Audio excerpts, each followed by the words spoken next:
Please don't leave me. I have to go with you.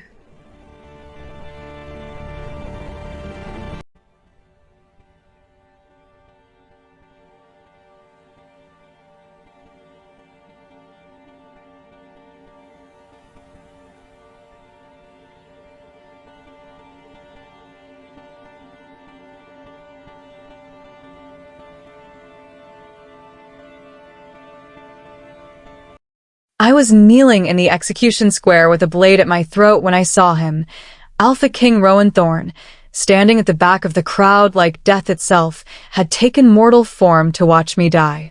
I should have been focused on the executioner. Should have been praying to the moon goddess or thinking about my parents. Should have been accepting that in 30 seconds, my head would roll across blood-stained stones and Martin Elliot would finally have his victory. Instead, I was looking at the Alpha King and thinking, he's my only chance. It was insane. Everyone knew Rowan Thorn didn't save condemned prisoners, didn't intervene in territorial executions, didn't show mercy to traitors' daughters, even when the treason charges were fabricated lies designed to justify territorial theft. But I'd spent 6 months in Martin's dungeons, and I'd learned something. Sometimes the most dangerous option is the only option. Sometimes you have to throw yourself at the feet of a man more terrifying than death and pray he's interested enough to keep you breathing. So when Rowan invoked Crown authority and demanded a private audience, when the guards dragged me from the platform into a stone chamber where the Alpha King waited, I didn't beg for mercy, didn't claim innocence, didn't waste breath on pleas he'd heard 1,000 times. I dropped to my knees at his feet, looked up at the most feared wolf in existence, and said 5 words I knew would either save me or destroy me faster than Martin's blade ever could. Don't leave me here. Please. Not save me. Not I'm innocent. Just don't leave me here. Because I knew better than to ask for rescue. I was asking for a transfer of custody. Asking to trade Martin's chains for Rowan's. Asking to survive another day, even if that survival looked like different captivity. Rowan studied me with eyes that reflected absolute authority and something else, calculation. He was weighing options, assessing value, deciding if one condemned prisoner was worth the political complications of challenging Martin's execution. "What are you offering?" he asked, his voice carrying the kind of power that made other alphas submit instinctively. "Information," I said, because it was the only currency I had. Insight into how Martin operates. Knowledge of Crimson Veil that he desperately wants. And I met his eyes. "Whatever else you need. I'll be whatever you need me to be if it means surviving long enough to make Martin pay for murdering my parents." "You're offering yourself as a weapon," Rowan said. "Not asking to be saved. Asking to be used." Yes. I didn't lie. Didn't pretend this was about rescue or justice or anything noble. It was about revenge, and I'd become anything, endure anything to get it. Rowan smiled. It wasn't a kind smile. "Good. I can work with that." He claimed me through Crown authority, removed me from Martin's custody, saved me from execution. But he didn't save me from suffering. He just changed what the suffering would look like. This is the story of what I became when I begged the Alpha King not to leave me to die. This is the story of the price I paid for revenge. This is the story of how sometimes survival is more brutal than the death you avoided. And this is the story of how I learned that the most dangerous words you can ever speak are, "I'll be whatever you need me to be." Because men like Rowan Thorn, they take you at your word. And what they need is usually worse than what you feared. She just traded execution for something potentially worse, and she doesn't even know what yet. If you want to see what happens when you beg the most feared Alpha King alive to claim you, hit subscribe right now. Because this story has infiltration, fake submission that requires real suffering, a revenge plot 10 years in the making, and an Alpha King who will use absolutely anyone to get what he wants. This is going to be dark. This is going to be intense. You don't want to miss a single chapter of this story. Subscribe and let's watch survival become a strategy. Let me tell you what it's like to be the last surviving member of a murdered pack. You wake up every morning, and for exactly 3 seconds, you forget. Forget that your parents are dead. Forget that your territory was stolen. Forget that everything you knew was systematically dismantled by a man who smiled while fabricating evidence of treason. Then you remember. And those 3 seconds of peace become 23 hours and 57 minutes of rage. I'm Naomi Kalos, former heir to Crimson Vale, current prisoner of Alpha Martin Elliott, and, as of this morning, property of the Alpha King through Crown authority that I invoked by begging him not to leave me in Martin's custody. 6 months ago, I had a family, had a pack, had a future that involved diplomatic training, and maybe eventually leading Crimson Vale alongside a mate I'd choose myself. My parents were good leaders, fair, just focused on healing rather than warfare. Crimson Vale was neutral territory, the place packs came when they needed mediation, medical treatment, or just somewhere safe to exist without constantly fighting for dominance. We were valuable because we were peaceful. And that's exactly why Martin destroyed us.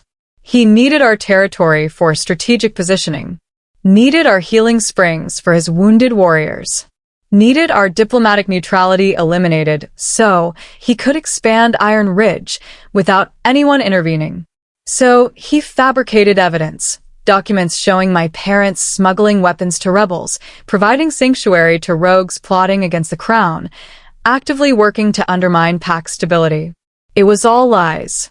Perfect, unverifiable lies supported by witnesses Martin had bribed and documents Martin had forged. But it looked real enough that the other alphas believed it. That the council accepted his accusations. That my parents were executed for treason before I could even mount a defense. I was 24. I was trained in healing, not warfare. I was educated in diplomacy, not combat. And I was completely, utterly powerless to stop Martin from taking everything. He offered me a choice after my parents died. Marry his son Garrett and legitimize his claim to Crimson Vale through my bloodline, or be executed as a traitor's daughter alongside my parents. Y chose exécution. Every single day, for 6 months, I chose execution. Because marrying Garrett meant betraying my parents' memory, meant pretending their murder was justified, meant helping Martin consolidate the power he'd stolen through fabrication and lies. So Martin kept me in his dungeons and tried to break me. Tried beatings. Tried starvation. Tried isolation. Tried every psychological manipulation he knew to make me submit, to make me accept the marriage, to make me useful to him. I refused. Not because I'm particularly brave. Not because I'm stronger than fear. But because dying with dignity was preferable to living as Martin's puppet. Then came the execution date. Spring equinox. Public square. Maximum audience. Martin wanted every pack to witness justice being served, and wanted my death to be example of what happens when you resist him. I was ready. Had accepted it. Had made peace with dying rather than submitting. Then Rowan Thorne showed up. The Alpha King doesn't usually attend territorial executions. They're beneath his notice. Too local. Too minor to warrant royal attention. But something brought him to Iron Ridge that day. Something made him stand at the back of that crowd and watch as I was dragged onto the execution platform. And when the blade was at my throat, when 30 seconds remained before Martin's victory, Rowan invoked Crown authority and demanded a private audience. I had maybe 5 minutes to convince the most powerful wolf alive not to send me back to execution. 5 minutes to offer something valuable enough to make him intervene in territorial politics for one condemned prisoner. So I didn't waste time on pleas. Didn't beg for mercy. Didn't ask to be saved. I asked to be claimed. Don't leave me here, I said, kneeling at his feet. Take me with you. Use me however you want. I'll be whatever weapon you need against Martin if it means surviving long enough to make him pay. And Rowan, Moon Goddess, helped me, said yes. He claimed me through Crown authority, removed me from Martin's custody, saved me from execution. But he didn't save me. He weaponized me. Privately, in that stone chamber while Martin raged outside, Rowan explained the real bargain. I would infiltrate Martin's inner circle by pretending to finally break. I would accept marriage to Garrett. I would legitimize Martin's claim to Crimson Vale. But while playing submissive victim, I would feed Martin false information that Rowan provided, lies designed to make him believe he had support for open rebellion against the crown. The goal: make Martin confident enough to attempt a coup. And when he did, destroy him publicly with witnesses and evidence, the same way he destroyed Rowan's father a decade ago. Your parents weren't Martin's first victims, Rowan told me, his voice carrying cold fury I recognized because I felt it too. 10 years ago, he led the conspiracy that had my father declared mentally unfit and executed. He walked away clean, used his reward territory to build Iron Ridge, and has been systematically expanding ever since. I've been hunting evidence against him for a decade. You're going to help me finish it. Why should I trust you? I asked. Why should I believe you'll actually let me survive once I've served your purpose? You shouldn't trust me, Rowan said. You should recognize that I'm offering you the only path to revenge that exists. You can die today with dignity, but no justice. Or you can endure months of strategic suffering, help me trap Martin and watch him fall. Your choice. It wasn't a choice. Not really. Because I wanted Martin to pay more than I wanted easy death. So I agreed. Agreed to infiltrate. Agreed to fake submission. Agreed to marry Garrett Elliott and endure whatever abuse that entailed. Agreed to become a weapon in Rowan's hands, used to destroy the man who'd murdered my parents. I just didn't understand then how much it would cost. How deeply strategic suffering would damage me. How hard it would be to separate performing victimhood from becoming it. That's what I'm going to tell you about. The 6 months I spent as Rowan's weapon. The lies I sold so perfectly that even I started believing them. The abuse I endured to maintain cover. The revenge I earned through precision, sacrifice, and strategic self-destruction. This is the story of what happens when you beg an alpha king not to leave you to die. This is the story of the price you pay when you offer yourself as a weapon. This is the story of how I learned that sometimes survival is more brutal than the death you escaped. Welcome to my strategic suffering. Welcome to my precision revenge. Welcome to the months I spent becoming someone I barely recognized because it was the only way to make Martin pay. And pray you never have to choose between dignity in death and degradation in survival. Because once you make that choice, there's no going back to who you were before. I had 30 seconds to live when I first saw Alpha King Rowan Thorne standing at the back of the execution crowd. My knees were pressed against blood-stained stone, my wrists bound with silver-lace chains that burned with every heartbeat, the executioner's blade already raised above my head. Around me, Iron Ridge Pack members cheered like they were watching entertainment instead of state-sanctioned murder. Martin Elliott stood on the platform beside me, his alpha authority radiating satisfaction. He'd won. Destroyed my pack, murdered my parents, stolen my territory, and now, finally, was getting rid of the last obstacle to his complete victory. Me. Naomi Kalos. Former heir to Crimson Vale. Current condemned traitor. Soon-to-be corpse. Any final words? Martin asked, his voice carrying false mercy he knew I wouldn't accept. I should have prayed to the moon goddess. Should have thought about my parents waiting for me in whatever came after. Should have faced death with dignity and grace. Instead, I was staring at the Alpha King and thinking, he's my only chance. It was insane.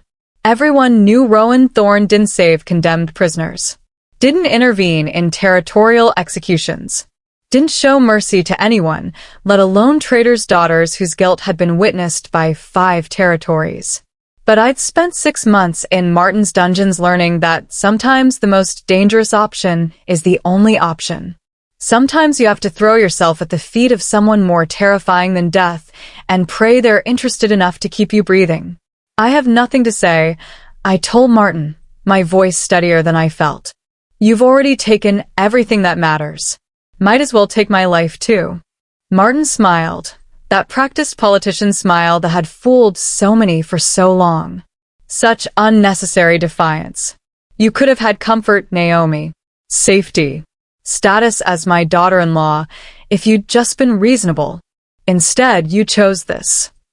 I chose dignity over complicity. I corrected. There's a difference.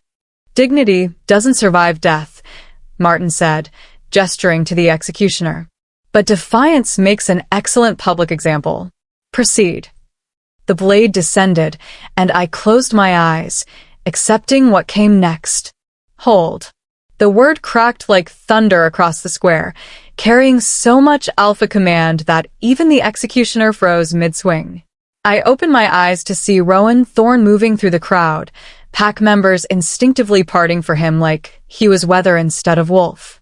He was taller than I'd expected, broader, with dark hair and eyes that reflected power so absolute it felt like gravity itself had taken mortal form. Alpha King, Martin said, and I heard the edge in his voice, surprise mixed with concern. This is territorial justice. Internal pack matter. Your presence honors us. But nothing, Rowan interrupted, his gaze fixed on me with unsettling intensity. I invoke Crown authority. This execution is delayed until I've conducted private audience with the condemned. Remove her from the platform. Martin's face went carefully neutral. Your Majesty, the sentence has been witnessed by 5 territories. The evidence of treason is something I'll review myself, Rowan said coldly. Unless you're suggesting an Alpha King doesn't have authority to question territorial justice? Because I'd be very interested in hearing that argument. Silence fell over the square. No one questioned Rowan's authority. Not openly. Not unless they wanted to face him in combat, which everyone knew was suicide. Of course not, Your Majesty, Martin said, his voice carrying forced respect. We live to serve the crown. The prisoner is yours to examine. Guards hauled me to my feet, the chains burning fresh pain into my already raw wrists. I stumbled, caught myself, refused to show weakness even though my legs barely supported me after kneeling on stone. Rowan turned without another word, and the guards dragged me after him, away from the execution platform, away from the cheering crowd, into a stone chamber that smelled like old blood and older fear. The door closed. The guards remained outside, and I was alone with the most feared wolf in existence, with maybe 5 minutes to convince him not to send me back to execution. Kneel, Rowan commanded, and I dropped immediately, not from submission but from strategic recognition that fighting an Alpha King was pointless. He circled me slowly, studying me like I was a puzzle he was considering whether to solve or discard. Naomi Kalos, last heir of Crimson Vale, condemned for treason against the crown through providing sanctuary to rebels. Do you deny the charges? Yes, I said, because lying to an Alpha King seemed less suicidal than admitting to fabricated crimes. My parents were framed. The evidence Martin presented was forged. We never harbored rebels, never smuggled weapons, never did anything except exist in territory Martin wanted. And you expect me to believe that? To override 5 territories worth of witnesses? No, I said honestly. I expect you to recognize fabricated evidence when you see it.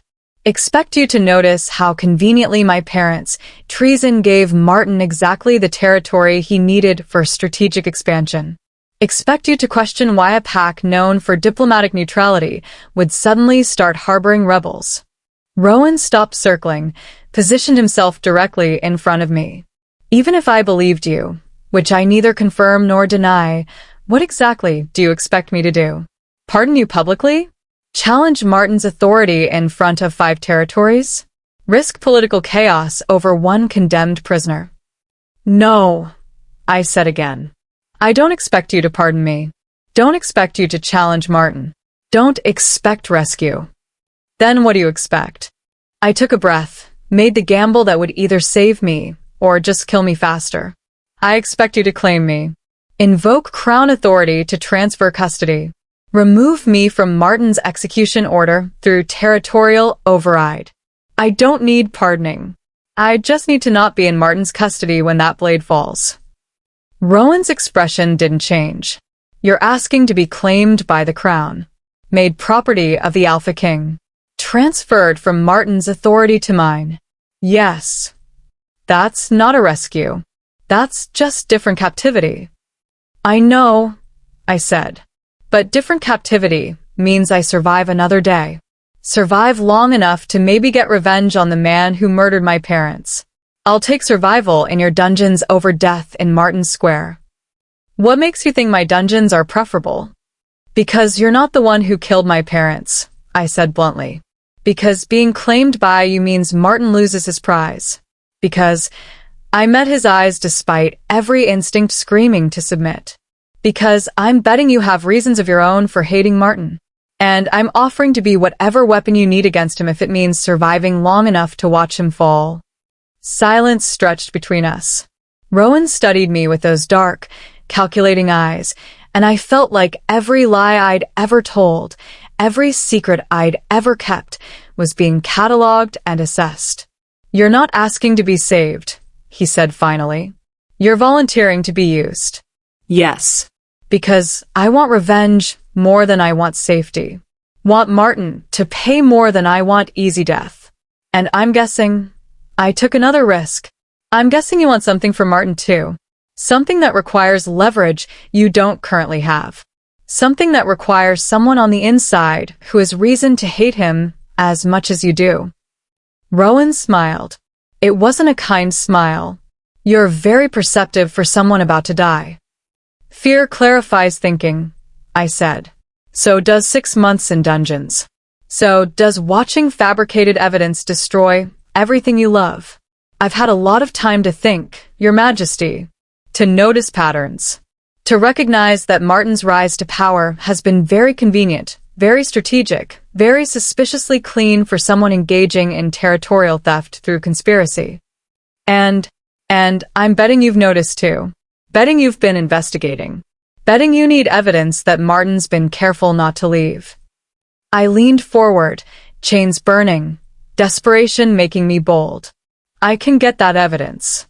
Can infiltrate his inner circle. Can feed you information he'd never give freely. But only if I'm alive. Only if you claim me. Only if you take me with you right now and tell Martin I'm crown property. Rowan knelt so we were eye level, his presence overwhelming at this proximity. What you're describing isn't rescue.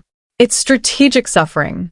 It's volunteering to endure months of abuse, manipulation, probable torture as you try to maintain cover. It's choosing prolonged hell over quick death. Are you actually prepared for that? I'm prepared for whatever it takes to make Martin pay, I said. My parents are dead. My pack is destroyed. My territory is stolen. I have nothing left except rage and the desperate need to make sure Martin doesn't get away clean. So yes, Your Majesty, I'm prepared for strategic suffering if it means eventual revenge. Even if that suffering breaks you? Even if infiltrating Martin's circle damages you permanently? Even if you survive but end up so traumatized by what you endured that revenge feels meaningless? Even then, I confirmed. Because dignity in death doesn't bring justice. But surviving long enough to gather evidence? That might. Rowan stood, offering his hand. I took it, let him pull me to my feet, let him study me with something that might have been respect or might have been pity. I'm going to tell you something, he said quietly. And you're going to decide whether you still want this bargain. 10 years ago, Martin Elliott was my father's most trusted advisor.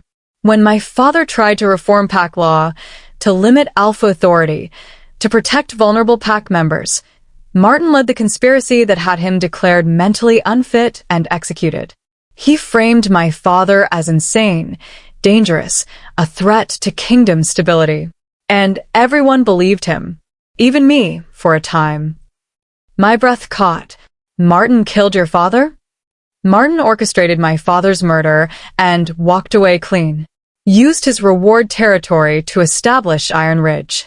has been systematically expanding ever since through the same tactics he used on your family: fabricated evidence, strategic accusations, convenient treason that justifies territorial theft. Rowan's voice carried cold fury I recognized because I felt it too. I've been hunting for proof for 10 years, searching for evidence that would expose his pattern of conspiracy. You're going to help me find it? How? I asked. By doing exactly what you offered. I'll claim you through Crown authority, remove you from Martin's execution order. But then, his expression hardened. Then I'm going to make you look broken. Abuse you publicly just enough that when I return you to Martin looking defeated, he believes you've finally submitted. You'll accept marriage to his son Garrett. You'll legitimize his claim to Crimson Vale. You'll become exactly the tool he wanted you to be. Except I'll actually be your tool, I said, understanding. Feeding you information, gathering evidence, helping you build the case that destroys him. Exactly.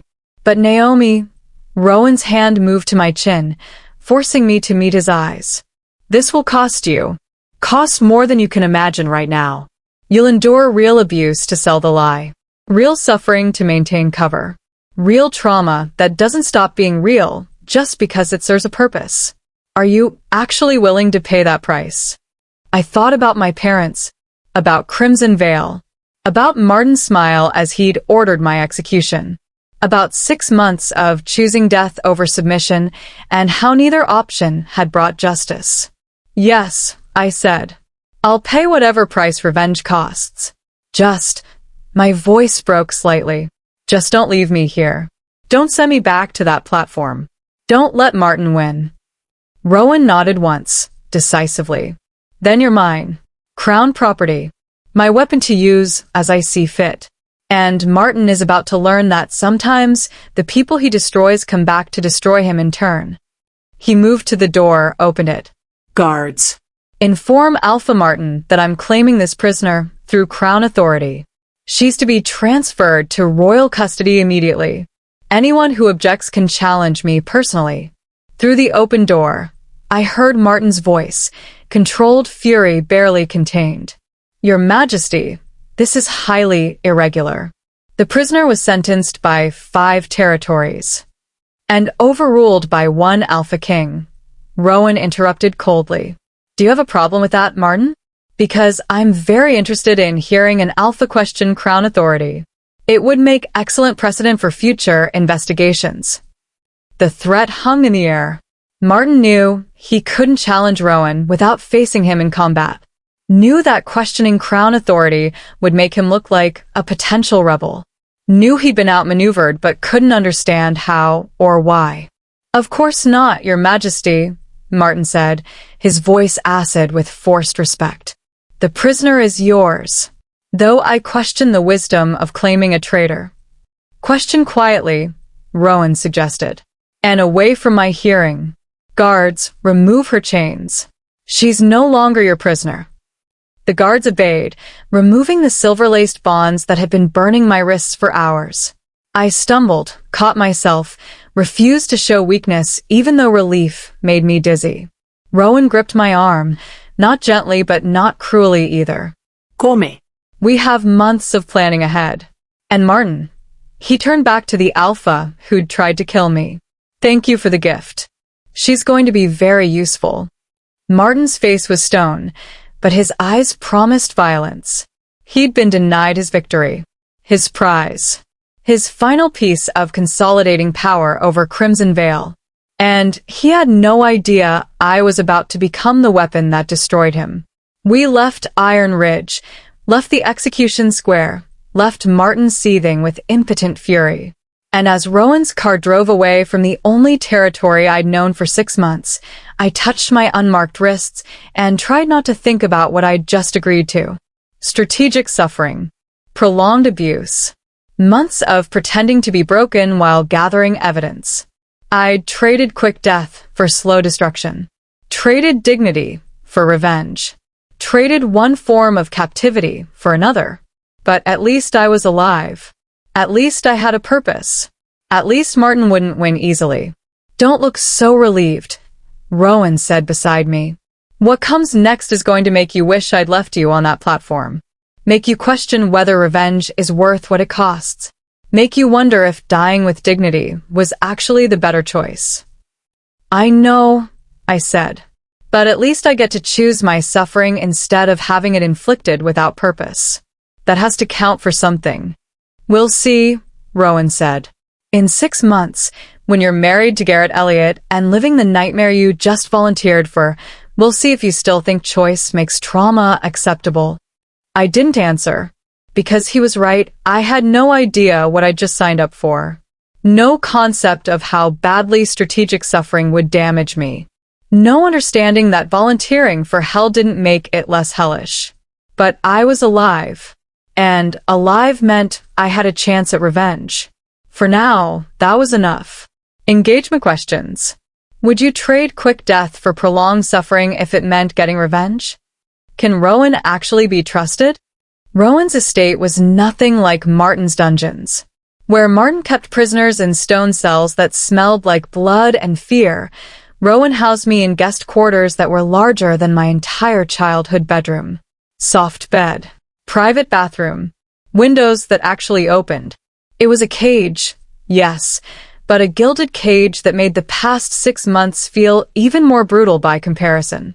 This is temporary, Rowan said, showing me the rooms. You'll stay here for 3 weeks while we prepare the next phase. Learn the intelligence I need you to feed Martin.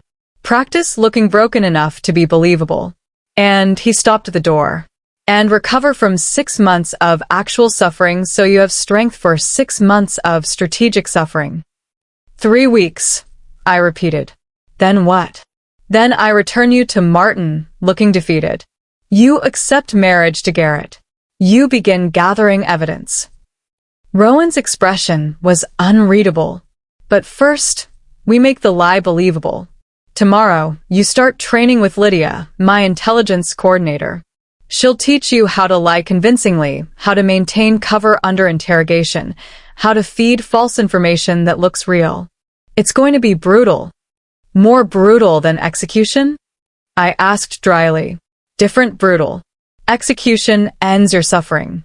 This prolongs it indefinitely. Rowan moved to leave, then paused. Naomi, you can still change your mind. I can claim you met an accident while in my custody. Give you clean death instead of dirty revenge. No one would question it. No, I said immediately. I didn't survive execution just to accept death now. I'm committed. Whatever it takes. Remember you said that, Rowan murmured, when you're 6 months into this and wishing I'd killed you cleanly. After he left, I stood in those beautiful rooms and tried to process everything. I'd been condemned to death this morning. Had thrown myself at an Alpha King's feet. Had volunteered to become a weapon. Had been claimed, transferred, saved. Except I hadn't been saved. I'd been recruited. Transformed from condemned prisoner to strategic asset. From victim into infiltrator. I should have felt grateful. Felt relieved. Felt something other than hollow acceptance that I just traded one nightmare for another. Instead, I felt tired.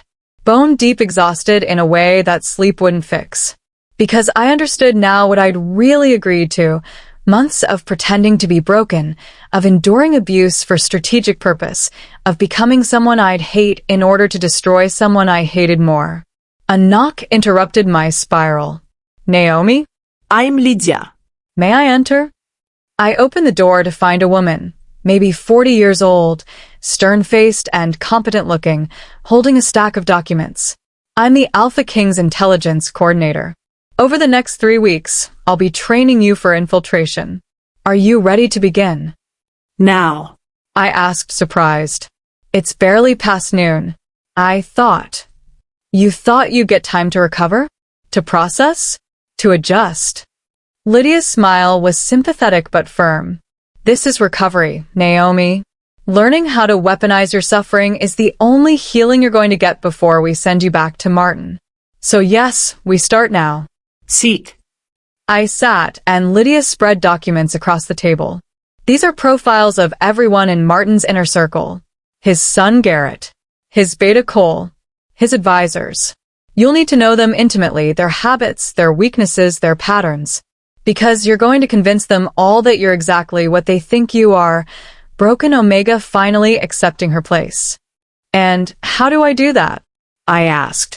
By understanding what broken looks like, what submission sounds like, what trauma does to body language, speech patterns, decision-making.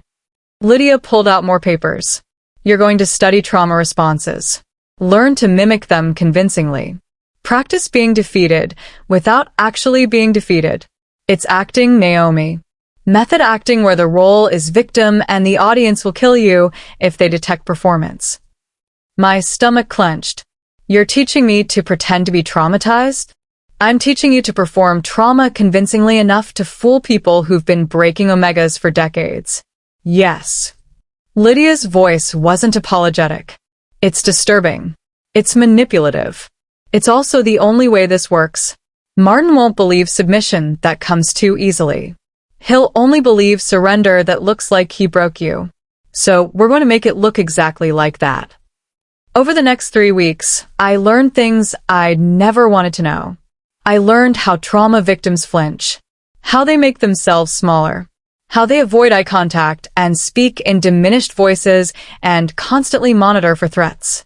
I learned the body language of defeat, the speech patterns of submission, the 1,000 tiny ways that broken people signal they've given up fighting. And I practiced. Endlessly.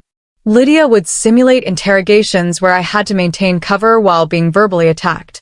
Would create scenarios where I had to feed false information while looking desperate to please. Would test whether I could sell submission convincingly enough to fool paranoid alphas. It was exhausting. More exhausting than physical training would have been, because I was learning to perform my own destruction. Learning to become the broken woman Martin had tried to create through actual torture. You're too healthy, Lydia said during week 2. You still move like someone who hasn't been broken. Martin will notice immediately. So, what do I do? I asked. We make you look broken, Lydia said. Controlled bruising. Strategic marks that suggest recent abuse. Weight loss to imply you haven't been eating well. Physical evidence that supports the psychological performance. You're going to hurt me? Deliberately? So I look convincing. The Alpha King is going to hurt you, Lydia corrected. Publicly. Enough that when Martin sees you, he believes Rowan broke what he couldn't. It won't be pleasant, Naomi, but it's necessary. That night, Rowan explained the plan in detail. I'll stage a public confrontation, he said. Make it look like you tried to escape. I'll discipline you in front of witnesses. Nothing that causes permanent damage, but enough that you'll have visible marks. Then I'll return you to Martin with an apology that you were too difficult to handle. He'll see the bruises, hear the story, believe you've been defeated by treatment harsher than his own. And I'll accept marriage to Garrett, I said, my voice flat. And you'll accept marriage to Garrett, Rowan confirmed. But Naomi, his expression was troubled.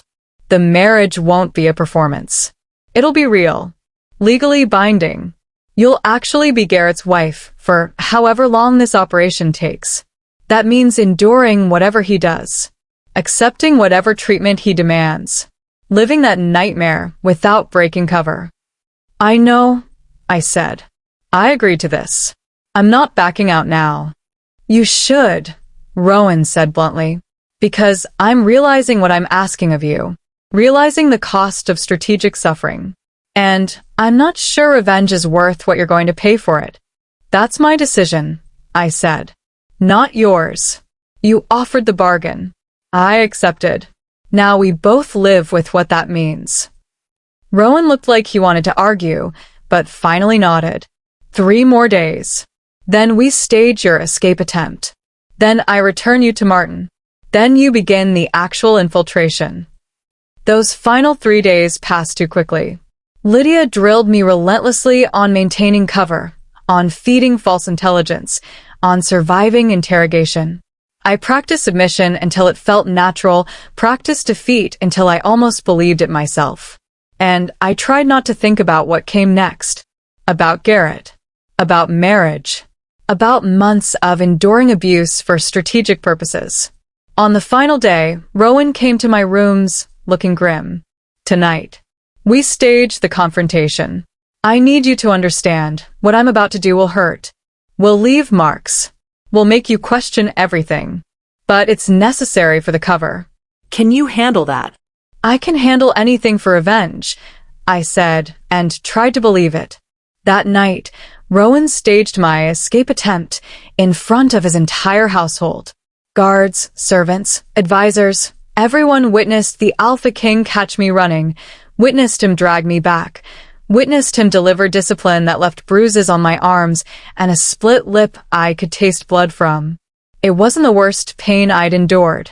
6 months in Martin's dungeons had been objectively worse. But this pain had purpose, had an audience, had witnesses who would report to Martin that yes, the stubborn Omega had finally been broken. When it was over, Rowan pulled me close and whispered, "I'm sorry. Remember, this serves a purpose. This gets you revenge." "I know," I said through a split lip. "Just make sure it's worth it. Make sure Martin actually falls. Because if I endure this and he still wins..." "He won't," Rowan promised. "Martin is going to learn that destroying people makes them dangerous. That the survivors he creates become the weapons that destroy him." The next morning, Rowan returned to Iron Ridge with public apology to Martin that I'd been too difficult to manage, too defiant to be useful, too broken to be worth keeping. Martin accepted me back with a smile that promised violence. "Thank you, Your Majesty. I'll succeed where you failed. She'll learn to submit under my teaching." "I'm sure she will," Rowan said, his voice carrying something Martin didn't catch, a promise that this was a trap, that I was a weapon, that Martin was walking into destruction orchestrated by the very victim he'd tried to kill. As Rowan's car drove away, Martin gripped my arm, hard enough to hurt, possessive enough to establish dominance. "Welcome home, Naomi. Ready to finally accept reality? Ready to marry my son and stop this pointless defiance?" I lowered my eyes, flinched appropriately, made my voice small and defeated. "Yes, Alpha Martin.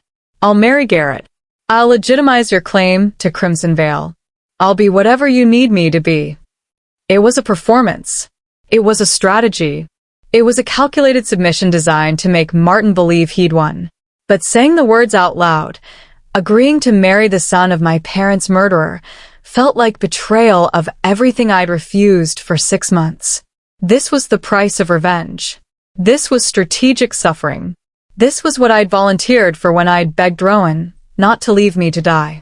And I'd spend the next 6 months learning whether survival was actually worth what it cost. Naomi is literally learning to perform trauma so convincingly that Martin believes she's broken and I am stressed. Method acting the role of defeated Omega while actually being an undercover spy. The layers. If you're already invested in seeing her pull this off, hit that subscribe button because next chapter, the marriage happens and things get dark. Like really dark. Strategic suffering is dark. You've been warned. Subscribe anyway. I have a question. Can performing trauma convincingly avoid creating real trauma? Is Rowan feeling guilty yet? The wedding happened 2 weeks after my return to Iron Ridge, and it was exactly as horrifying as I'd anticipated. I stood in front of witnesses wearing a dress Martin had chosen. White, traditional, designed to symbolize purity I definitely didn't possess after 6 months of imprisonment and 3 weeks of strategic abuse. Garrett stood beside me looking smug, like he'd won a prize instead of being handed a weapon disguised as a wife. "Do you, Naomi Kalos, take Garrett Elliott as your mate and husband, accepting his authority and protection for the duration of your bond?" I'd rehearsed this moment with Lydia a dozen times. Knew exactly how to make my voice sound defeated but compliant. How to look like I'd accepted reality rather than chosen strategy. "I do," I said, and felt pieces of my soul crack with the lie. Garrett's hand found mine, his grip too tight, possessive in ways that made my skin crawl. I do, he said, his voice carrying satisfaction that everyone else probably interpreted as joy, but I recognized as dominance. Then by pack law and moon goddess blessing, I pronounce you mated and bound. May your union bring strength to Iron Ridge and legitimacy to Crimson Vale's absorption. The crowd applauded. Martin beamed with victory. And I became Garrett Elliott's wife, legally bound to the son of the man who'd murdered my parents. The reception was torture of different kind. I had to smile, had to accept congratulations, had to pretend I was happy instead of screaming inside. Martin gave speech about forgiveness and second chances and how even traitors' daughters could find redemption through proper submission. I wanted to vomit, wanted to scream that it was all lies, all fabrication, all strategic manipulation. But I kept my expression neutral, my responses minimal, my body language suggesting I'd accepted defeat. "You look beautiful," Garrett whispered during the first dance, his hands on my waist in ways that felt like ownership rather than affection. "Much better than when you were defying father. Submission suits you." "Thank you," I said, the words ashes in my mouth. "I'm glad you finally understood reality. Glad father broke what needed breaking. Glad." He pulled me closer, his breath hot against my ear. "Glad you're finally mine. Do you understand what that means, Naomi? You're mine now. My wife. My property. Everything you do requires my permission. Every word you speak reflects on me. You exist to serve me, to obey me, to make me look good in front of the pack. Are we clear?" "Yes," I said, keeping my voice submissive even as rage burned in my chest. "We're clear." Good. Garrett's hands tightened painfully. "Because I've been very patient waiting for you to accept your place. Very restrained while father tried to break you. But now you're mine, and I'm not as gentle as father was. So I suggest you remember your promises. Remember that submission isn't optional anymore. Remember that disappointing me has consequences." I nodded, made myself smaller, gave him exactly the response he expected from broken Omega finally accepting her place. And I cataloged every threat, every implication, every piece of evidence that Garrett was exactly the monster I'd need him to be for this to work. Because if Garrett was cruel enough, paranoid enough, controlling enough, I could use that. Could use his need for dominance against him. Could feed him lies disguised as desperate attempts to please him. The reception finally ended, and Garrett led me to our quarters, rooms in Martin's estate that would be my prison for the next 6 months. The suite was nice enough, but I barely noticed the decor. I was too focused on surviving the wedding night, on maintaining cover during the most vulnerable moment of infiltration. "Nervous?" Garrett asked, closing the door behind us. "Yes," I admitted, because lying about obvious fear would make him suspicious. Good. "You should be." He moved closer, and I forced myself not to flinch. "I'm not like father, Naomi. He wanted you broken through fear. I want you broken through understanding exactly who owns you now. Do you understand?" "I understand," I said, though I didn't. Not yet. Not until Garrett showed me exactly what he meant by ownership. What happened that night wasn't the worst thing I'd endured. 6 months in Martin's dungeons still held that distinction. But it was close. Garrett was cruel in ways Martin hadn't been, possessive in ways that made Martin's control look gentle by comparison. And I endured it. Endured everything. Because this was strategic suffering. Because this served a purpose. Because every moment of abuse was evidence. Every act of cruelty was something I could eventually use to destroy him. But Moon Goddess, it cost. A cost in ways I hadn't anticipated. Ways that made me question whether Rowan had been right, whether revenge was worth this price, whether I should have just accepted death on that execution platform. Morning came too slowly and too fast simultaneously. Garrett left early for patrol duties, and I finally had space to breathe, to process, to remember I was performing victimhood rather than actually being victim. Except the distinction felt increasingly meaningless. Strategic suffering still left marks. Calculated abuse still hurt. And performing trauma long enough meant experiencing trauma, regardless of why you'd volunteered for it. A knock at the door. I opened it to find Lydia's assistant, a young woman named Claire who worked in the kitchens. She pressed something into my hand, a small communication device disguised as jewelry. "From the Alpha King," she whispered. "4 updates." And Naomi, her voice dropped even lower. "He says if it's too much, if you need extraction."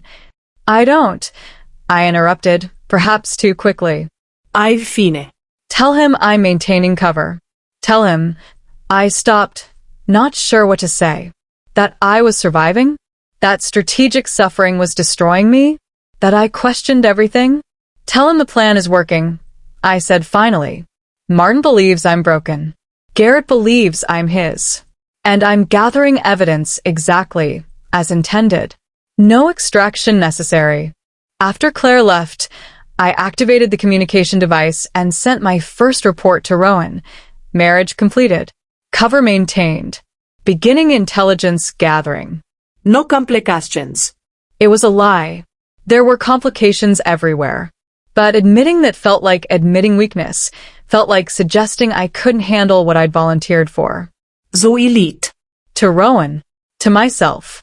To everyone. And I began the real work of infiltration. Over the next weeks, I learned Garrett's patterns, his routines, his vulnerabilities. Learned that he bragged to his wife about his father's plans when he'd been drinking. Learned that he kept documents in his private office that probably shouldn't be accessible. Learned that controlling men like Garrett assumed defeated women weren't smart enough to weaponize information they accidentally provided. I played my role perfectly. Submissive wife. Defeated Omega. Woman who'd finally accepted her place. And while everyone believed the performance, I gathered intelligence. Martin was planning territorial expansion into neutral zones. Had been systematically bribing council members to look the other way. Had fabricated evidence against 2 other packs he intended to absorb through accusations of treason. Everything Rowan needed to expose Martin's pattern of conspiracy. Everything that would prove my parents weren't isolated victims, but part of systematic corruption. I fed the information through the communication device, encrypted and careful. And Rowan sent back instructions. "Good work. Keep gathering. I need documentation of the bribes specifically. Council members' names, amounts, dates. That's what will make the case irrefutable." So I kept gathering, kept enduring, kept surviving each day while cataloging evidence that would eventually destroy the family I'd married into. But the cost was mounting. I woke from nightmares where I couldn't remember if I was performing or being performed upon. Had moments where submission felt natural instead of strategic. Caught myself flinching at sounds that shouldn't frighten me, avoiding eye contact that had once been habitual. I was becoming the broken woman I'd been pretending to be. And I wasn't sure how to stop it. 2 months into the marriage, Garrett brought home guests. Other alphas Martin was courting for alliance. I had to serve them, play hostess, smile, while they discussed territorial acquisitions like they were trading livestock. "Your wife is very obedient," one alpha commented to Garrett. Much improved from the reports I heard about her defiance. "Proper treatment yields proper results," Garrett said, his hand possessive on my shoulder. "Father tried to break her through punishment. I broke her through understanding who she belongs to. It's about psychology, not just pain." "Fascinating," the alpha said, studying me like I was a specimen. "And she accepts your authority completely now?" "No more defiance." "None," Garrett confirmed. "She's learned that submission is preferable to consequences." "Haven't you, Naomi?" "Yes," I said, the word automatic now. "I've learned." They continued discussing me like I wasn't present, making observations about broken omegas and effective control techniques. And I stood there, playing my role, cataloging everything while dying inside. That night, after the guests left and Garrett fell asleep, I sent Rowan a desperate message. "How much longer? How much more evidence do you need? I don't know how much longer I can maintain this." His response came hours later. 3 more months minimum. I need evidence of the council bribes, documentation of the planned territorial expansion, and testimony from someone inside Martin's circle. You're close, Naomi. Don't break now. Don't let him win when you're this close to making him pay. 3 more months. 90 more days. 2,000 more hours of performing defeat, enduring abuse, becoming someone I didn't recognize. I wasn't sure I'd survive it. Wasn't sure I wanted to. But I'd started this. Had volunteered for strategic suffering. Had begged Rowan not to leave me on that execution platform. Now I had to endure the consequences of that choice. Had to see it through. Had to make sure the price I was paying actually bought something worth having. So I kept gathering evidence. Kept enduring abuse. Kept surviving. And I prayed the revenge would be worth what it was costing me.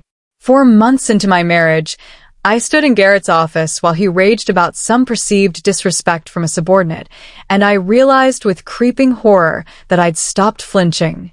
Not because the fear was gone, because I'd learned to swallow it so deeply it no longer showed on my face. Because performing submission had become so automatic I didn't have to think about it anymore. I was becoming the woman I'd been pretending to be. And I couldn't tell anymore where the performance ended and reality began. Are you even listening? Garrett snapped, his hand suddenly gripping my chin hard enough to bruise. I asked you a question. I hadn't heard a question. Had been dissociating, disappearing into my own head while my body remained present. But admitting that would suggest defiance, would imply I wasn't paying appropriate attention. I apologize, I said, the words mechanical now. I'm listening. Please repeat the question. Garrett's eyes narrowed, studying me with suspicion that made my heart race. You've been distracted lately. Distant. Is there something you're not telling me? No, I said immediately. Nothing. I'm just tired. The social obligations, the household management, everything, it's exhausting. It wasn't even a lie. I was exhausted. Exhausted from performing constantly, from gathering evidence while maintaining cover, from enduring abuse that was supposed to be strategic but felt increasingly real. Tired, Garrett repeated, his grip tightening. My wife is tired from basic household duties. How disappointing. Perhaps I've been too lenient. Perhaps you need reminder of what happens when you fail to meet expectations. What followed was reminder I didn't need, but received anyway. And afterward, lying in bed while Garrett slept, I activated the communication device with shaking hands and sent Rowan a message I'd been avoiding for months. I don't think I can do this anymore. I'm breaking. Not strategically, actually breaking. The performance is becoming reality, and I don't know how to stop it. Please, either give me what I need to finish this or extract me. I can't endure 3 more months of this. The response came surprisingly quickly. Meet me tomorrow. Old Chapel ruins outside Iron Ridge territory. Noon. Come alone. We need to talk. I almost didn't go. I almost stayed in the safety of my role, maintained cover, kept enduring. But something in Rowan's message suggested this wasn't optional. That he recognized I'd reached breaking point and needed intervention before I shattered completely. The next morning, I told Garrett I was visiting the pack healer for women's health appointment, lie that was humiliating enough he wouldn't question it. Then I slipped away to the chapel ruins where Rowan waited. He looked different than I remembered. Older. More worn. Like 4 months of watching me suffer from distance had cost him too. Naomi, he said, and his voice carried concern I wasn't expecting. Moon goddess, you look broken, I supplied. That was the goal, wasn't it? Make me look defeated enough that Martin and Garrett believe the performance? Well, congratulations. Mission accomplished. I'm so convincingly broken, I can't tell the difference anymore. Rowan moved closer, his hands gentle on my shoulders in stark contrast to Garrett's constant roughness. This has gone too far. I'm extracting you. Today. We'll fabricate some reason you died or escaped or... No, interrupted. We're too close. I've endured 4 months of hell. I'm not stopping now when I'm finally getting the evidence you need. The evidence isn't worth this, Rowan said firmly. Isn't worth watching you destroy yourself for revenge. Naomi, you're not just performing trauma anymore. You're experiencing it. And his voice roughened. I put you in this position. I'm responsible for what it's costing you. So, I'm ending it. Now. Before you break beyond repair. What if I'm already broken beyond repair? I asked, and felt tears I'd been suppressing for months finally surface. What if 4 months of strategic suffering has damaged me so badly that extracting me doesn't fix anything? What if I've become someone who can't exist outside this role anymore? Then we deal with that, Rowan said. But we deal with it somewhere safe. Somewhere Garrett can't hurt you. Somewhere you can heal instead of just enduring. He cupped my face carefully. Naomi, I'm sorry. I'm so sorry I asked this of you. Sorry I didn't understand the cost until watching you pay it. Sorry I've been using you as a weapon when you're actually a person who deserves protection. I wanted to be angry. Wanted to rage at him for putting me in this position, for using me, for not anticipating how badly this would damage me. But I was too exhausted. Too broken. Too empty. The evidence, I said. Did I at least get you what you need? Did my suffering actually accomplish something? Yes, Rowan said. You've given me everything. Documentation of Martin's bribes. Evidence of planned territorial expansion. Proof that your parents' case was fabricated. Everything I need to expose him publicly and destroy him legally. You've succeeded, Naomi. The mission is complete. Then why do I feel like I've failed? I asked. Why does victory feel like loss? Because revenge costs, Rowan said quietly. Because you paid for justice with pieces of yourself. Because winning doesn't erase suffering. He pulled me close, and I let myself feel safe for the first time in months, even though I knew it was temporary. But Naomi, you survived. Despite everything, you survived. That counts for something. Does it? I asked. Because from where I'm standing, survival just means enduring longer. Means experiencing more pain. Means becoming someone I don't recognize. I'm not sure survival is actually victory. It is, Rowan insisted. Because you're still here. Still capable of questioning. Still strong enough to recognize you need help. That's not brokenness. That's self-awareness earned through suffering. And self-awareness means healing is possible. I wanted to believe him. I wanted to think that extraction meant safety, that healing was achievable, that I could eventually be someone other than the victim I performed for 4 months. But standing in those chapel ruins, breaking down in front of the Alpha King who'd weaponized me, I wasn't sure belief was enough. What happens now? I asked. You extract me. Then what? Martin will know I was spy. Will know everything was performance. Will come for revenge. Martin will be too busy defending himself against treason charges to come for anyone, Rowan said. I'm moving forward with prosecution now. Tomorrow. With all the evidence you've gathered. He won't have time to retaliate before he's stripped of everything. And Garrett? I asked. What happened to him? Exile, Rowan said. For complicity in his father's crimes. He'll never be allowed in any of the 5 territories again. He'll never hurt you or anyone else. Justice.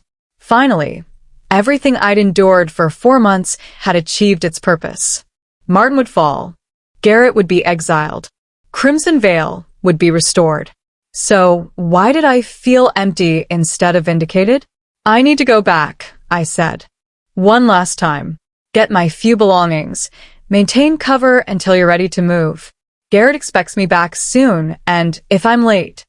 No, Rowan said firmly. You're not going back. Ever. I don't care about cover anymore. Don't care about maintaining appearances.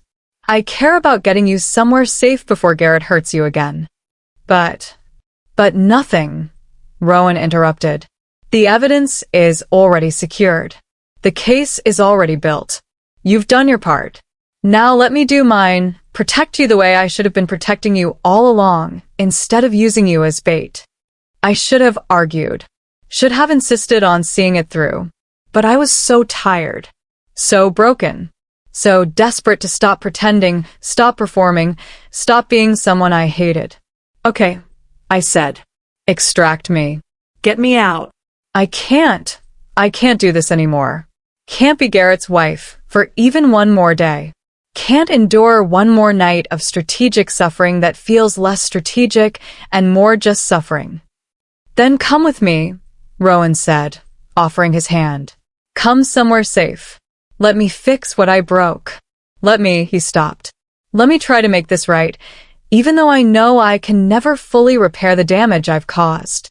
I took his hand, let him lead me away from Iron Ridge, away from the marriage I'd endured for evidence, away from the performance that had nearly destroyed me. And I tried to believe that extraction meant safety, that healing was possible, that I could eventually be someone other than the weapon I'd become. But 4 months of strategic suffering had taught me that believing in safety was the first step toward being disappointed by reality. Still, at least I was trying. At least I was choosing survival over continued degradation. At least I was accepting that revenge wasn't worth what it cost if the cost was losing myself completely. That had to count for something, even if I wasn't sure what. Naomi just told Rowan, I can't tell if I'm performing trauma or experiencing it anymore, and honestly same. The psychological complexity. If you're invested in seeing whether she can actually heal from 4 months of strategic self-destruction, hit subscribe because the next chapter is Martin's downfall, and it's going to be satisfying. Also, we need to see if Naomi survives her own victory. Subscribe. The trial happened 3 days after my extraction, and I watched from the observation room while Rowan dismantled Martin's entire life with evidence I'd helped gather. Elder Tobias presided, his ancient face stern as he addressed the assembled council and representatives from all 5 territories. Alpha Martin Elliott, you stand accused of conspiracy to murder the previous Alpha King, systematic territorial theft through fabricated evidence, bribery of council members, and planned rebellion against Crown authority. How do you plead? Martin stood in chains, the same silver-laced chains I'd worn at my execution, and his face showed fury barely contained. I plead innocent to fabricated charges brought by a jealous king who resents my success, my influence, Your documented crimes, Rowan interrupted, standing from his position. Shall we begin with evidence? Or would you prefer to continue denying before I make denial impossible? Please proceed, Alpha King, Tobias said. What followed was systematic destruction. Rowan presented documentation of Martin's bribes, amounts, dates, council members involved. He showed fabricated evidence Martin had used against my parents, complete with testimony from the forgers Martin had hired. He produced financial records proving systematic theft across multiple territories over 30 years. And he revealed recordings. My recordings. For months of Garrett bragging about his father's schemes, Martin discussing plans in my presence assuming broken Omegas weren't smart enough to weaponize information, conversations that exposed every crime they'd committed. This is a violation of privacy, Martin snarled. You can't use recordings obtained without consent. Actually, I can, Rowan said coldly. Because your daughter-in-law wore the device with full knowledge and consent. Because she volunteered to gather evidence against you. Because you assumed she was defeated when she was actually documenting your every crime. Martin's eyes went wild as he searched the observation room. Naomi. That little bitch was spying? For 4 months she was. Was exactly what you made her, Rowan interrupted. A survivor willing to endure anything for revenge. You destroyed her family, tortured her for 6 months. And when you thought you'd finally broken her, she was already mine. Already working to expose you. Already gathering everything needed to ensure you'd face the same fate you gave her parents. The evidence continued. Testimony from victims of Martin's schemes. Documentation of planned territorial expansion. Proof that the previous Alpha King's execution had been orchestrated by Martin specifically to prevent reforms that would have limited Alpha authority. 10 years ago, Rowan said, his voice carrying controlled fury, Martin Elliott murdered my father. Not directly, he was too clever for that. He fabricated evidence of mental instability. He manipulated council members into believing my father was dangerous. He orchestrated the execution disguised as necessary intervention. And he walked away clean, rewarded with territory he used to build his empire of systematic corruption. Lies, Martin said, but his voice lacked conviction now. Testimony, Rowan corrected. From people you bribed. From people you threatened. From people who've been terrified of you for decades, but are finally willing to speak now that you're in chains instead of power. He turned to address the full council. Martin Elliott has been destroying packs and people for 30 years. Crimson Veil wasn't his first victim, just his most recent. And if we don't stop him permanently, he won't be the last alpha to use fabricated treason charges for territorial theft. The council deliberated for 3 hours. I watched through the observation window, numb to everything except confirmation that my suffering had purpose, that 4 months of strategic degradation had actually achieved something. Finally, Tobias returned with verdict. The evidence is overwhelming and irrefutable. Alpha Martin Elliott, you are found guilty of all charges. The sentence is as follows. You are stripped of rank, territory, and pack. You will serve life imprisonment in Crown custody. Your son Garrett is exiled from all 5 territories for complicity in your crimes. Iron Ridge Pack is disbanded, its members offered integration into neighboring territories. And Crimson Veil. He looked toward the observation window where I stood. Crimson Veil is restored to its rightful heir, Naomi Kalos, with full territorial rights and crown protection against any future false accusations. I should have felt victorious.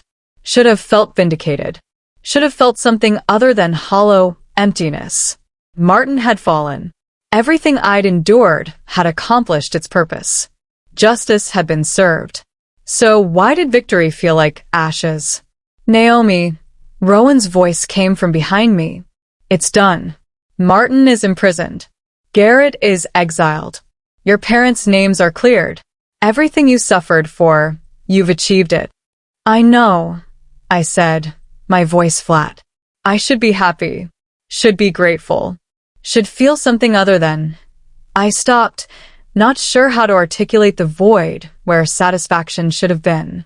Emptiness, Rowan finished. Because revenge doesn't heal. It just ends the cycle of abuse without erasing the damage already done. Naomi, you won. But winning doesn't mean you're suddenly whole again. Then what does it mean? I asked. What was the point of 4 months of hell if victory feels meaningless? It means Martin can't hurt anyone else, Rowan said. Means other packs won't suffer what Crimson Veil suffered. Means your parents' murders were acknowledged and avenged. That's not meaningless. That's justice. It just doesn't feel satisfying because justice doesn't erase trauma. I watched Martin being dragged away to the same dungeons where he'd kept me. Watched Garrett being escorted toward exile, his face showing no remorse. Watched everything I'd sacrificed for finally achieved. And I felt nothing except exhaustion. What happens now? I asked. I'm supposed to return to Crimson Veil? Let a pack while barely managing my own emotions? Pretend 4 months of strategic suffering didn't break something fundamental in me. No, Rowan said. You're supposed to heal. However long that takes. Whatever that looks like. You're not required to be functional immediately. You're allowed to be damaged by what you endured. And Crimson Veil? I asked. What happens to my territory while I gestured vaguely at myself. Like this? Council will administer it temporarily, Rowan said. Restore infrastructure, recall displaced pack members, manage affairs until you're ready. There's no timeline, no pressure. Just, he moved to stand beside me. Just survive. That's enough for now. Is it? I asked bitterly. Because survival doesn't feel like enough. Feels like prolonged existence without purpose. Feels like I traded quick death for slow emptiness. Then we find new purpose, Rowan said. Purpose beyond revenge. Beyond destroying Martin. purpose in rebuilding instead of just surviving. I wanted to believe him. Wanted to think purpose was possible after spending 4 months performing victimhood, so convincingly I'd become actual victim. But standing in that observation room, watching justice being served while feeling nothing, I wasn't sure belief was enough. "Thank you," I said finally, "for keeping your word, for using the evidence, for making sure Martin actually fell instead of walking away clean like he did with your father. That counts for something, even if I'm too damaged to appreciate it properly." "You'll appreciate it eventually," Rowan said, "when the trauma fades enough to allow other emotions. When healing creates space for satisfaction. When I'm someone other than the weapon you made me," I interrupted. "But Rowan? I'm not sure that person exists anymore. I'm not sure I can ever be anything other than strategic victim who served her purpose and now just exists." "Then we'll figure out what existence looks like," Rowan said. Together. "Because I put you in this position. I'm responsible for what it cost you. And I'm committed to helping you rebuild, even if rebuilding takes years." "Why?" I asked. "Why do you care? Mission's complete. Martin's imprisoned. Your revenge is achieved too. Why bother with damaged weapon that's served its purpose?" "Because you're not a weapon," Rowan said firmly. "You're a person I used as weapon. There's a difference. And that person deserves better than being discarded after serving her purpose." I looked at him, really looked at him, and saw genuine regret, genuine guilt, genuine commitment to making things right even though he couldn't undo what I'd endured. "Okay," I said finally. "Help me rebuild. Help me become someone other than victim. Help me," my voice broke. "Help me remember who I was before all this. Before execution platforms and strategic suffering and becoming someone I hate." "I will," Rowan promised. "However long it takes. Whatever you need. I'm here." And standing in that observation room, watching Martin's empire crumble while my own sense of self remained fractured, I chose to believe him. Chose to believe healing was possible. Chose to believe I could eventually be someone other than the broken woman I'd performed into reality. It was small choice. Fragile choice. But it was mine. And after 4 months of choices made for strategic purpose, making choice for myself felt like first step toward actually surviving instead of just enduring. So my question is Naomi right that revenge doesn't actually heal? Can Rowan really help her rebuild? 6 weeks after Martin's sentencing, I stood in Crimson Vale for the first time since my parents' execution and felt like an intruder in my own home.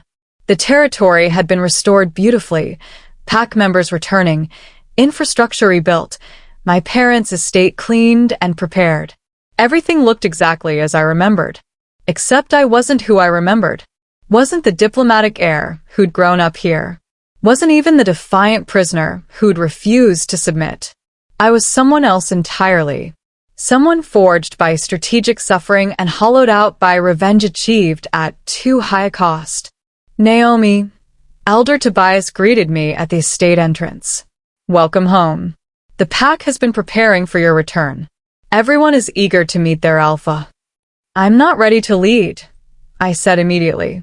"I know the council restored my rights. No Crimson Vale is legally mine, but Tobias, I'm not capable of leading anyone right now. I can barely manage myself." "No one expects you to be immediately functional," Tobias said gently. "We understand you've been through trauma. That leading will take time. That healing comes before duty. Do you understand?" I asked. "Do you actually understand what 4 months of strategic suffering does to someone? Because I'm not sure I understand it myself. Not sure I can articulate the difference between performing victimhood and becoming victim. Not sure." I stopped, overwhelmed. "Then don't articulate it," Tobias said. "Just be here. Let the pack see you. Let them know you're alive, you're home, you're beginning to heal. That's enough for now." Over the next weeks, I tried to settle into Crimson Vale. Tried to remember what it felt like to be safe, to be valued, to be something other than strategic asset or broken victim. It was harder than anticipated. I flinched at sudden movements, avoided eye contact instinctively, found myself performing submission without thinking about it. For months of being Garrett's wife had carved patterns into my behavior that didn't disappear just because I'd been extracted. Pack members noticed, tried to be understanding, but their careful pity felt worse than Martin's cruelty somehow. At least cruelty had been honest. Pity felt like confirmation that I was permanently damaged, broken beyond repair, too destroyed to ever be the leader they needed. "You're healing," Rowan said during one of his visits.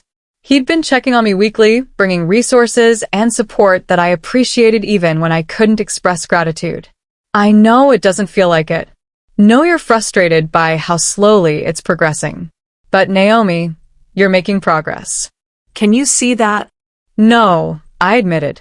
"I see someone who still flinches when doors close too loudly. Someone who can't stop performing submission even when it's not necessary. Someone who," my voice broke. "Someone who spent 4 months being exactly what Martin wanted me to be, and now I can't remember how to be anything else." "Then we start smaller," Rowan said. "Forget being Alpha. Forget leading Crimson Veil. Just practice being Naomi. Practice existing without purpose beyond healing. Practice." "Practice what?" I demanded. "Practice being someone I don't recognize? Practice pretending the damage isn't permanent? Practice hoping healing is possible when everything suggests it's not." "Yes," Rowan said simply. "That's exactly what you practice. Because hope is choice, not feeling. Because healing starts with believing it's possible, not waiting until you feel better. Because what?" I interrupted. "Because you feel guilty for what you put me through? Because making me heal somehow absolves you of responsibility." Rowan flinched, and I felt satisfaction at landing blow before immediately feeling guilty for weaponizing his concern. "I'm sorry," I said. "That wasn't fair. You're trying to help, and I'm angry," Rowan finished. "Which is healthy. Which is better than the numbness you were experiencing. Naomi, be angry. Be furious. Rage at me for using you, for putting you in that position, for not extracting you sooner. That's healing. That's processing. That's better than accepting damage as permanent identity." "Is it?" I asked. "Because anger doesn't change what happened. Doesn't undo 4 months of strategic suffering. Doesn't make me someone who can actually lead Crimson Veil instead of just existing here like broken ornament everyone pities." "No," Rowan agreed. "But anger means you're still fighting. Still refusing to accept victimhood as permanent. Still believing you deserve better than what you got. And that's the first step toward actually becoming better." I wanted to argue, wanted to insist that anger was just another form of damage, that fighting didn't mean healing, that deserving better didn't make me capable of achieving it. But sitting in my parents' estate, surrounded by pack I was supposed to lead but couldn't, I recognized something. Rowan was right. Anger was progress. Refusing to accept damage as identity was healing. Fighting meant I hadn't completely given up. What if I'm never ready to lead? I asked quietly. What if trauma has destroyed whatever made me capable of being alpha? What if I spent so much time performing submission, I can't remember how to command? "Then you learn again," Rowan said. "Or you choose differently. Naomi, you're not required to be alpha just because Crimson Veil is yours by birth. You're allowed to appoint someone else, to step back, to choose healing over duty. That's not failure. That's wisdom about your limitations." The idea should have felt like defeat. Instead, it felt like relief. Like permission to stop forcing myself into role I wasn't ready for. Like acceptance that healing mattered more than fulfilling expectations. "What would that look like?" I asked. "Appointing someone else? What happens to me?" "You become advisor instead of leader," Rowan suggested. "Consultant who understands Crimson Veil's needs but doesn't carry direct responsibility. You heal at whatever pace healing requires without pressure to be immediately functional. He stopped. You prioritize your own welfare instead of everyone else's. For once. For as long as you need. It was tempting. So tempting. Stop performing capability. Stop pretending damage was manageable. Stop forcing myself to be something I couldn't sustain. But it also felt like admitting Martin had won. Like confirming that 4 months of strategic suffering had broken me permanently. Like accepting that revenge had cost more than it was worth. I need time, I said. Time to decide. Time to figure out who I am now. Time to... I looked at Rowan. Time to stop being a weapon or victim and become someone who actually has agency beyond surviving. Take all the time you need, Rowan said. Crimson Veil will wait. And if waiting takes years, if healing requires you never lead, that's acceptable too. Your welfare matters more than territorial leadership. Over the following months, I slowly began finding equilibrium. Not healing exactly. Not becoming who I was before. But finding a new identity built from ruins of strategic suffering. I appointed trusted Beta to lead Crimson Veil temporarily. Became an advisor who helped guide without carrying direct responsibility. Focused on my own healing instead of everyone else's needs. And gradually, painfully, slowly, incompletely, I began believing that maybe survival was enough. That maybe rebuilding from strategic suffering was victory in its own right. That maybe I didn't have to be alpha or victim or weapon. Could just be Naomi. Damaged but healing. Traumatized but functional. Imperfect but trying. It wasn't the triumph I'd imagined when I'd begged Rowan not to leave me on that execution platform. Wasn't the vindication I'd expected after 4 months of hell. But it was real. It was mine. And that had to count for something. Even if I was still figuring out exactly what. Naomi just realized she might never be ready to lead, and honestly, that's the most emotionally mature thing anyone in this story has said. The growth. If you're invested in seeing whether healing is actually possible after strategic self-destruction, hit subscribe because the final 2 chapters deal with Naomi choosing to live instead of just survive. You don't want to miss this resolution. 9 months after Martin's sentencing, I woke from a nightmare about Garrett and realized I'd gone 3 days without thinking about him constantly. 3 days. It wasn't much, but it was more than I'd managed in the previous months. More than I'd thought possible when everything was raw and fresh and overwhelming. Progress. Tiny, fragile progress. But progress nonetheless. I found myself in the healing springs that had made Crimson Veil famous. Warm water that supposedly had therapeutic properties for both physical and psychological wounds. My parents had believed in the spring's power. Had built the entire pack culture around healing instead of warfare. Maybe they'd known something I was only now beginning to understand. That healing required more than just time. Required actively choosing wellness over familiar pain. Required believing recovery was possible even when damage felt permanent. You're here early, a voice said, and I turned to find Rowan standing at the edge of the springs. He'd been visiting weekly, checking on my progress, offering support that I appreciated even when I couldn't articulate gratitude. Couldn't sleep, I admitted. Had nightmare. Decided productive use of insomnia was therapeutic bathing rather than lying awake cataloging everything wrong with me. Sounds healthy, Rowan said with a slight smile. May I join you? Or would you prefer solitude? Join me, I said, surprised by how much I meant it. 3 months ago, I'd avoided everyone. 6 months ago, I could barely speak without performing a submission. Now I actually wanted company. I wanted a conversation that wasn't about trauma or healing or how damaged I was. Rowan settled into the water at respectful distance, and we sat in comfortable silence for several minutes before he spoke. You look better, he observed. Not just physically. Something's shifted. I went 3 days without constant thoughts about Garrett, I said. 3 whole days where trauma wasn't my primary identity. I stopped, Emotion thick in my throat. That's progress I didn't think was possible. That's significant progress, Rowan agreed. And Naomi? I'm proud of you. For surviving. For healing. For not giving up even when it would have been easier. Don't, I said quickly. Don't be proud. Don't make this about your guilt or your need for absolution. This is my healing. My progress. Not something you get to claim credit for. You're right, Rowan said immediately. I'm sorry. Your healing is yours. I have no right to feel proud when I'm the one who put you in a position requiring healing in the first place. We sat in silence again, and I realized something. I wasn't angry anymore. Wasn't numb. I wasn't overwhelmed. Just tired. Tired in a normal way, not traumatized. Tiredness that could be fixed with sleep, not therapy.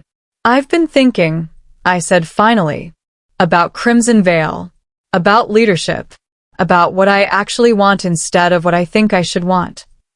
And, Rowan prompted, and I don't want to be alpha, I admitted. Don't want direct authority or constant responsibility or the pressure of leading while still healing. But, I turned to face him. But I do want Crimson Veil to thrive. Want to help rebuild pack culture around healing instead of dominance. Want to create something that honors my parents' vision without requiring me to sacrifice my own wellness. That sounds reasonable, Rowan said. What would that look like practically? I'd formally appoint Beta Kendra as Alpha, I said.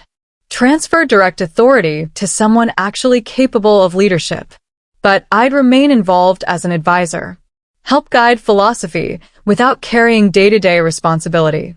Build something sustainable while also prioritizing my own healing. Is that what you want? Rowan asked. Or what do you think is an acceptable compromise between healing and duty? I thought about it. Really thought about it. It's what I want. Actually, I want it. Not because I'm scared of leadership, but because I recognize my limitations, accept my damage, and choose wellness over pushing myself into a role I'm not ready for. That's growth. That's the agency. That's the opposite of letting Martin win. Then do it, Rowan said simply. Appoint Kendra. Build advisory role. Create life that serves both Crimson Veil and your healing. No one can criticize that choice except you. People will say I'm weak, I pointed out. Will say trauma made me incapable. Will say things that don't matter, Rowan interrupted. Because you'll know the truth, that choosing the appropriate role requires strength. That recognizing limitations is wisdom. That prioritizing wellness doesn't make you weak. It makes you brave enough to be honest about what you can handle. I let that sink in. Let myself believe it. Let myself accept that maybe choosing healing over duty wasn't surrender. It was a victory of a different kind. Was refusing to let strategic suffering define my entire future. There's something else, I said, and this part was harder. Something I've been avoiding processing. About you. About us. I stopped, not sure how to articulate it. About the complicated relationship between the victim and the person who weaponized them. Rowan supplied carefully. Yes. That. I took a breath. Rowan, you saved me from execution. But you also used me. Put me in a position that damages me possibly permanently. And I don't know how to feel about that. Don't know if I should be grateful or furious. Don't know if you're the person who saved me or the person who broke me. Both, Rowan said quietly. I'm both. And that's an uncomfortable truth we both have to live with. I can't undo what I asked of you. Can't erase 4 months of strategic suffering. Can't make it acceptable that I used you as a weapon. But Naomi, he met my eyes. I can be here while you heal from it. Can support your recovery. Can accept that you have every right to hate me while also working to earn something better than hatred. I don't hate you, I said, and realized it was true. I'm angry, yes. Resentful about what you put me through. Furious that revenge cost so much. But I don't hate you. Because this part was the hardest. Because you kept your word. Use the evidence. Made sure Martin actually fell.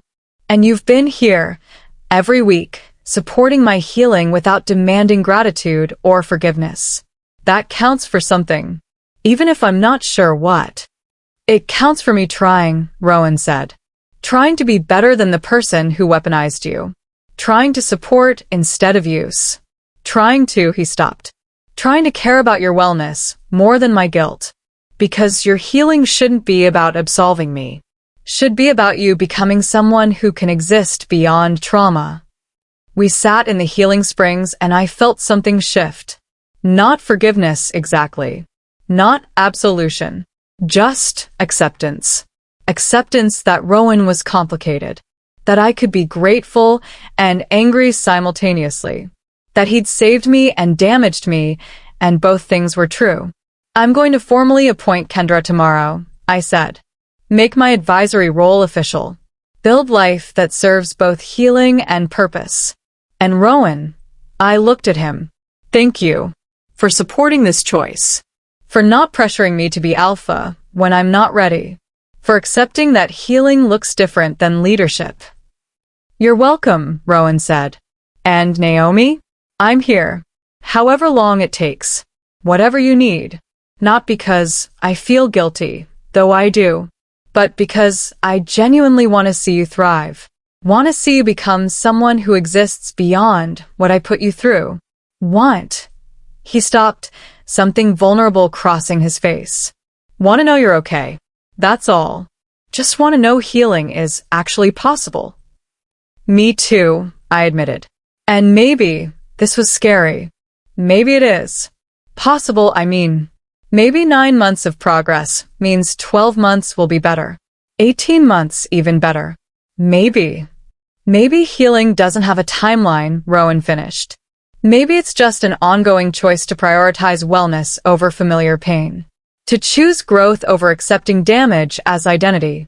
To believe recovery is possible even when it's low. Yes, I said. That. Exactly that. We stayed in the springs until dawn, talking about rebuilding and healing, and what life looked like after strategic suffering. And for the first time, since my execution day, I felt something resembling hope. Not triumph. Not vindication. Just hope that maybe survival was enough. That maybe I could build a life beyond revenge. That maybe strategic suffering didn't have to define my entire existence. It was fragile hope. Tentative hope. But it was mine. And after 9 months of feeling nothing but emptiness, feeling anything was progress. So this is my questions.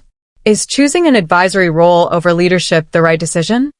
Can Naomi ever truly forgive Rowan? 18 months after Martin's sentencing, I stood in Crimson Vale's restored pack house and barely recognized the woman I'd been when I'd first begged Rowan not to leave me to die. That woman had been desperate, broken, willing to become anything to survive another day. This woman, the one I was becoming, was different. Still damaged, yes. Still healing, absolutely. But no longer defined solely by trauma. No longer existing only as victim or weapon or broken thing requiring pity. I was Naomi Kalos, advisor to Alpha Kendra, daughter of murdered leaders, survivor of strategic suffering, woman slowly, painfully, incompletely rebuilding herself from ruins of revenge. And that was enough. For now, it was enough. Naomi, Kendra called from across the room where she was coordinating pack business with efficiency I envied. We have request from Iron Ridge refugees. Several families displaced when Martin's pack was disbanded. They're asking sanctuary here. Thoughts? I moved to review the request and noticed something significant. I didn't flinch at Iron Ridge's mention. Didn't immediately spiral into trauma response. Just assess the situation professionally. Progress. Real, measurable progress. They weren't complicit in Martin's crimes, I said after reading documentation. Just victims of his corruption who lost everything when his pack was dismantled. We should offer sanctuary. That's what Crimson Vale does, provides healing space for displaced wolves. Agreed, Kendra said, making notation. You're good at this, you know. At understanding what the pack needs. At seeing beyond personal trauma to serve broader welfare. Sure you don't want to reclaim alpha authority? Very sure, I said with a smile. I'm good at advising. You're good at leading. This arrangement works for both of us. After the meeting, I found myself walking Crimson Vale's restored territory, processing how far I'd come. The healing springs that had nearly claimed my life now felt therapeutic. The pack house where I'd grown up now felt like home instead of ghost of better past. The wolves I'd once thought would pity me forever now treated me as valuable pack member instead of broken victim. Iderabuil. Not back to who I was before. That woman was gone, destroyed by strategic suffering and revenge pursued at terrible cost. But rebuilt into someone new. Someone forged by trauma, but not defined by it. Someone who'd survived and was learning to thrive. Naomi. Rowan's voice interrupted my reflections. He'd arrived unannounced, but I didn't startle anymore. Had learned to recognize his presence as safe instead of threatening. Do you have time to talk? Always, I said and meant it. Over the past 18 months, Rowan and I had developed strange friendship built on shared guilt and mutual support. He couldn't undo what he'd put me through. I couldn't forget that he'd weaponized me. But we could and did choose to move forward anyway. We walked together toward the springs, and I noticed Rowan looked different. Lighter. Less burdened by guilt that had been weighing him down. You seem better, I observed. What changed? I took your advice, Rowan admitted. About accepting that some damage can't be fixed, only moved past. About choosing to build something new instead of constantly trying to repair what's broken. He stopped. About forgiving myself enough to actually be useful instead of just guilty. Good, I said. Because your guilt was getting exhausting. Not because I wanted you to stop feeling bad, because I wanted you to channel that guilt into something productive instead of just self-flagellation. Rowan laughed, genuine laugh that suggested he'd finally found equilibrium. Fair point. So, I'm channeling it. Reform pack law regarding vulnerable wolves. Established protections against fabricated evidence. Created oversight system that makes another Martin impossible. Or, at least significantly more difficult. I felt tears sting. That's exactly what needed to happen. What my parents would have wanted. What strategic suffering was supposed to achieve beyond just destroying Martin. I know, Rowan said. And Naomi? None of it would have been possible without you. Without the evidence you gathered. Without you enduring 4 months of hell to expose systematic corruption. Without me volunteering to be weapon, I finished. I know. And Rowan? I've decided something. About all of it. About the strategic suffering and revenge and price I paid. What have you decided? I took breath. Articulated truth I'd been processing for months. I've decided it was worth it. Not because the suffering was acceptable, it wasn't. Not because revenge felt satisfying, it didn't. But because the systemic changes you're making, the protections you're establishing, the other packs that won't suffer what Crimson Vale suffered, that's worth what I paid. That makes strategic suffering mean something beyond just my personal trauma. Are you sure? Rowan asked carefully. Or, are you rationalizing damage to make it feel purposeful? Both, I admitted. I'm sure, and I'm rationalizing. Because that's how complicated truth works. The suffering was real.